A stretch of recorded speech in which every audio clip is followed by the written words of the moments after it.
I promise you this, if you build it, as amazing as it'll be, they won't come on their own. They just won't. That's not the way it works. And this is my gift to you to show you a process. If you build it, they won't just come. That's the Kevin Costner movie, Field of Dreams, right? Through the whole movie, it was, if you build it, they will come. If you build it, they will come.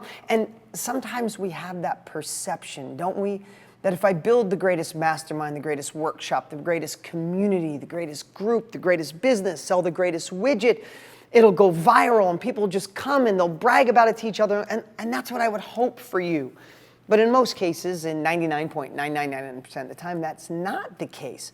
So what do we have to do? We have to learn how to sell. We have to find a way for you to understand at the deepest level possible that if you don't sell it, you can't make the impact on the world that you desire. Here's what I know, is the world is always looking for a sales tactic, a sales strategy. And there's some great sales trainers out there. But man, I've been doing this for a long time and I've been blessed to do over $1 billion in sales with my brands and my companies. I've been able to impact lots of lives.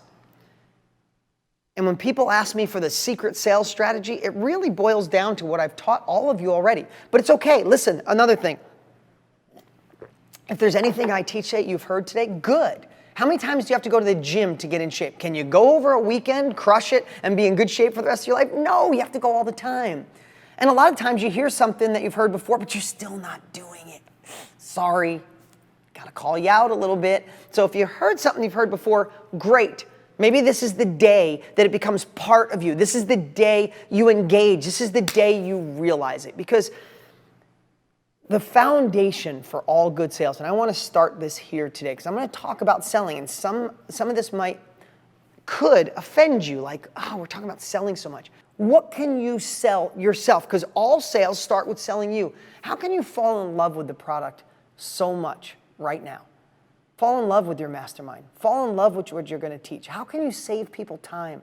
How can you get them to be successful? How can you impact their lives? How will it impact their family? I don't know what triggers emotions for you, what impact for you, but here's what I do know. Once you fall in love with it, the rest becomes easy. The rest becomes way easy. Now, it doesn't matter if you're selling something that's $97 or $10,000 or $100,000. It doesn't matter where you are or what you offer. It matters that you love it so much that the fear of selling it goes away. What I dislike more than anything is fake urgency and fake scarcity. So make it real. Think about it in your life. What can you do to get people to take action now? Here's what I'm going to encourage you to do. Have urgency, have scarcity, but make it real. It fills your heart. If one part of your offer is not something you love or something that's a little shady, let's just use that word, you won't sell it at the highest level. You'll back up. You'll feel bad. You'll go into that space of, like, if I said, hey, there's only 9 people allowed in, but I'm letting 900, I'm not authentic. I'm not real. I'm a hype man, right? So what I'd say is go through your entire offer and make sure every bit of it is aligned with your values. Every bit of it's aligned with your soul. Use every sales tactic possible because you can't help their lives if you don't. Spend some time and truly think about, what would they tell their friend? I would buy this course, but.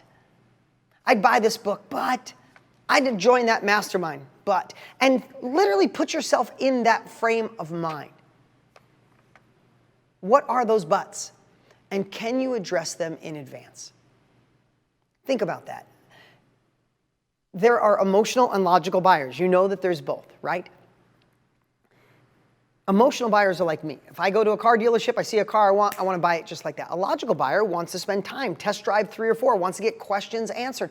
Objections aren't bad. Objections make you better. It makes you better at serving. You want those objections. You don't just want to serve emotional buyers. Logical buyers need you too. Logical buyers need your product. Logical buyers need your service.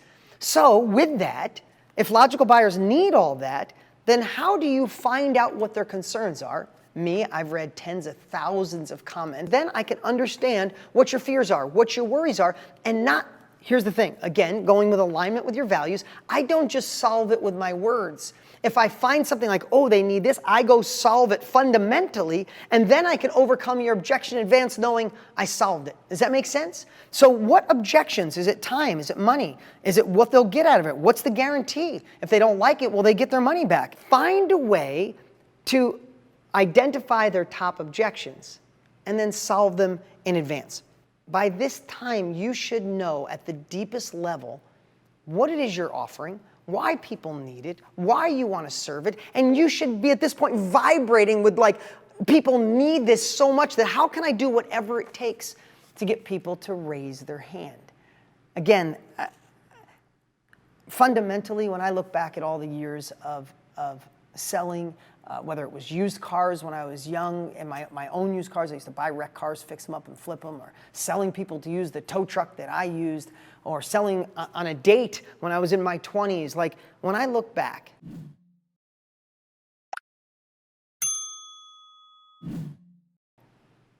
it never felt like selling when I knew I could help somebody.